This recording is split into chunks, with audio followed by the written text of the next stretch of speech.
ICICI HDFC के result publish हुए हैं, दोपहर में ही हो गए थे। मैं थोड़ा सा वेट कर रहा था ऐसे ही कि थोड़ा टाइम बीते, शाम के टाइम आराम से पब्लिश करूंगा वीडियो को, क्योंकि कुछ कुछ काम में लगा हुआ था। आप समझ ही सकते हैं, दिवाली का टाइम है और आपको ये पता ही होगा कि एक्चुअली में दिवाली हम सब मंडे मना रहे हैं, मार्केट में छुट्टी ट्यूसडे को है। तो ठीक है, आप कर क्या सकते हैं, कुछ कर नहीं सकते उसमें। आप लोग दिवाली कब मना रहे हैं कमेंट सेक्शन में बताइएगा। चलिए पहले एक बार रिजल्ट एनालिसिस पे चलते हैं। पहले चलते हैं एचडीएफसी बैंक के, क्योंकि हमारे भाई साहब बहुत बड़े बैंक हैं। अगेन, एक्सिस का रिजल्ट का मैंने जो एनालिसिस किया था, इनफैक्ट सबको ही दिख रहा था कि वो रिजल्ट डाउन आए थे, फिर भी स्टॉक ऊपर ही गया था। ठीक है, तो उस पॉइंट ऑफ व्यू से ये ध्यान रखिएगा कि हो सकता है कि हमारा जजमेंट जो हो वो गलत भी हो सकता है। ठीक है, ऑल्दो कोशिश इंसान नहीं करता है कि जानबूझ के गलत हो, लेकिन अगर गलत हो गया तो माफ़ कर दीजिएगा। ठीक है, चलिए तो मेरे लिए जो एनालिसिस है मैं आपको बताता हूँ। स्टैंड अलोन देखें या कंसोलिडेट देखें, बैंकिंग का दोनों देख लेना चाहिए। ठीक है, स्टैंड अलोन देखते हैं क्योंकि इसमें ना हमें इनके ये पता चल जाएंगे, एनपीए नंबर्स वगैरह पता चल जाएंगे, एंड वो बैंक्स में बहुत सिग्निफिकेंट होते हैं। ठीक है, तो अगर हम बात करें टोटल इनकम की, ठीक है, एंड टोटल इनकम अगर हम लास्ट ईयर से कंपेयर करेंगे, तो टोटल इनकम इंक्रीज किया है लास्ट ईयर से अराउंड 6 to 7%। बट अगर हम लास्ट क्वार्टर से कंपेयर करेंगे, ठीक है, अगर हम लास्ट क्वार्टर से कंपेयर करेंगे तो सिग्निफिकेंट डिक्लाइन है टोटल इनकम में। बट इसमें अदर इनकम में ना एक बहुत बड़ा कंपोनेंट इंक्लूडेड था लास्ट टाइम। उनके जो एचडीबी फाइनेंशियल सर्विसेज का उन्होंने एक एंटिटी भेजा था, उसका बड़ा कंपोनेंट इंक्लूडेड था। तो अगर उस कंपोनेंट फैक्टर को एक्सक्लूड कर देते हैं, जो कि अराउंड वही अच्छा खासा करोड़ में ही था, वो भी 10,000 करोड़ के आसपास अप्रोक्सीमेटली था। तो उस पॉइंट ऑफ व्यू से क्वार्टर ऑन क्वार्टर भी रेवेन्यू ग्रोथ है, भले 2-3% ही है, लेकिन रेवेन्यू ग्रोथ है। ठीक है, तो अगर क्वार्टरली 2-3% का रेवेन्यू ग्रोथ है तो it is still stable on this particular book size. तो ओके ही है, कोई खराब चीज उसमें नहीं है। नाउ इंटरेस्ट एक्सपेंडेड, क्योंकि एक्सपेंडेड कम ही रहने वाला है नो डाउट, क्योंकि इंटरेस्ट कॉस्ट तो कम हुआ है ना मार्केट में हमारे। ठीक है, सब कुछ ठीक है। ऑपरेटिंग प्रॉफिट, अगेन इसमें बहुत बड़ा इंपैक्ट उसका रहेगा। अच्छा, प्रोविजंस लास्ट टाइम बहुत बड़े थे, इस बार कम प्रोविजंस आए हैं। ठीक है, ये ध्यान रखिएगा। तो उस हिसाब से इस बार 3500 करोड़ का ही प्रोविजन है।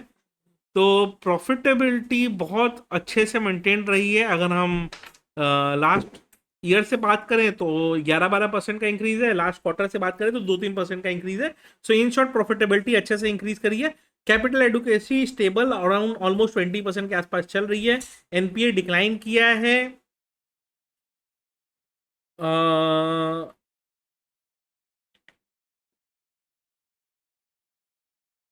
रिटर्न्स ऑन एसेट भी इंक्रीज किया है, एनपीए डिक्लाइन किया है। ओवरऑल रिजल्ट को हम अच्छा कह सकते हैं। ठीक है, अब इसमें ये देख लेते हैं कि किसी सिग्निफिकेंट चीज में कोई चेंज है क्या। तो ट्रेजरी ऑपरेशंस का जो डिफरेंस है, it is mainly because of the component which I explain कि last time HDB financial services का हुआ था। तो क्वार्टर ऑन क्वार्टर इसका कंपेयर करेंगे तो 10,000 करोड़ का एक फैक्टर हमको चेंज करके देखना पड़ेगा। उसके हिसाब से नंबर अच्छे ही आए हैं, खराब नहीं आए हैं, और ठीक है रेवेन्यू उस पॉइंट ऑफ व्यू से ठीक है।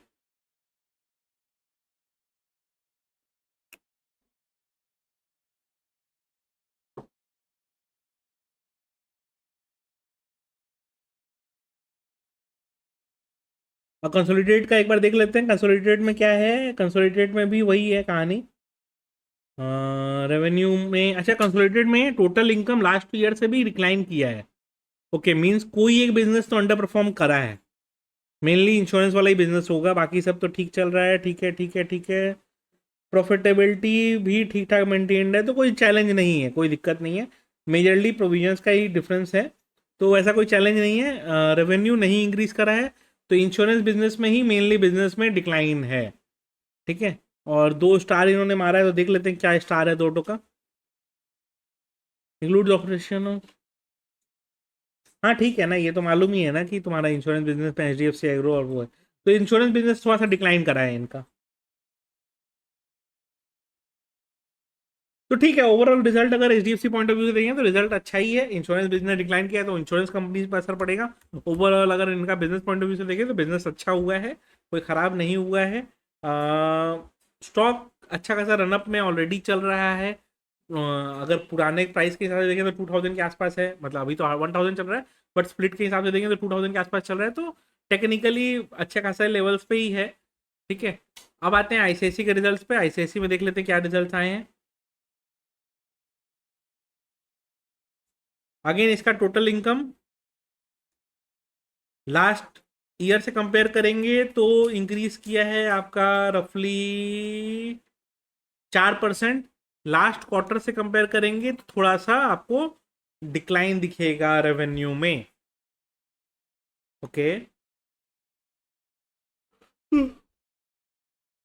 एक्सपेंसेस देखेंगे तो सेम लेवल में मेंटेन्ड है, उसी हिसाब से प्रॉफिटेबिलिटी में ऑपरेटिंग प्रॉफिट थोड़ा सा डिक्लाइन किया है, प्रोविजंस थोड़े से इन्होंने कम बनाए हैं, उसके कारण क्या होके रखा है कि प्रॉफिटेबिलिटी में स्टैग्नेशन है। अगर लाइक टू लाइक कंपैरिजन करने जाएंगे तो एचडीएफसी से बेटर रिजल्ट नहीं है इसके। एचडीएफसी अगर 20 कहेंगे, इसको 19 कहेंगे, ये हिसाब लगाएंगे। Returns on asset has declined, okay, but NPA has also declined. तो एनपीए डिक्लाइन किया है, however overall performance of the book is not that great. कोई बात नहीं।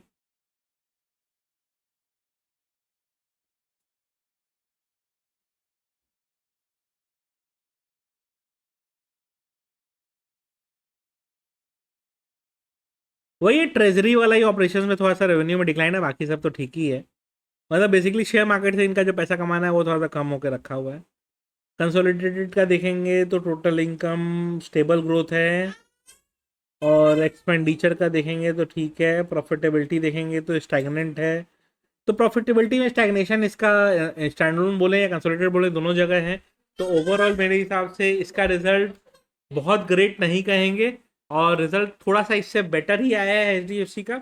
दोनों में कोई रिजल्ट तोड़ फोड़ नहीं है, बट एचडीएफसी के कंपेरेटिवली बेटर रिजल्ट है आईसीआईसीआई से।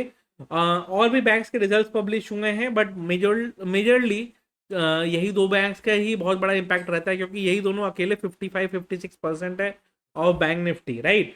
तो ये चीज़ रहेगा, बट और भी आईडीएफसी फर्स्ट बैंक के, फिर पंजाब नेशनल बैंक के, फिर उसके बाद आपके इंडसइंड बैंक, मतलब ऑलमोस्ट सारे बैंक्स के रिजल्ट आज पब्लिश हुए हैं।